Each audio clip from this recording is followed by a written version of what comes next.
shu yerda o'tirib tin olaman. Ay qizim, senga necha marta aytaman, a? Bu sutga biroz suv qo'sh. Ertalab bozorga olib borib sotib kelasan. Oy Alloh buni taqiqlagan-ku. Amirul Mo'mininning jarchisi ham sutga suv qo'shish mumkin emasligini e'lon qildi. Sen suv qo'shayotganingni Umar ham, uni jarchisi ham ko'rmaydi. Qani tur, aytganimni qil. Alloh haqqi, men hammani oldida unga bo'ysunib, yolg'iz qolganida itoatsizlik qila olmayman. Itoat qilibgan foyda topish buyrug'larga bo'ysunmay katta foyda topgandan yaxshiroq. Umar bizni ko'rmasa ham, uni hech qachon uxlamaydigan Robbisi bizni ko'rib turadi. Kecha tunda shahar aylanib charchab qoldim. Shunda devoringiz oldida o'tirib dam oldim. Sud haqida gapirganingizni eshitdim. Tavba qilaman Amirul Mo'minin, tavba qildim. Alloh gunohlarni kechirguvchi, tavbalarni qabul qiluvchi zot.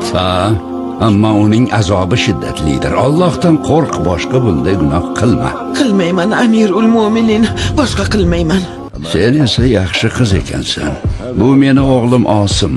U ham turmush qurmagan. Unga sen haqingda aytdim, seni nikohiga olishini tavsiya qildim. U rozi bo'ldi.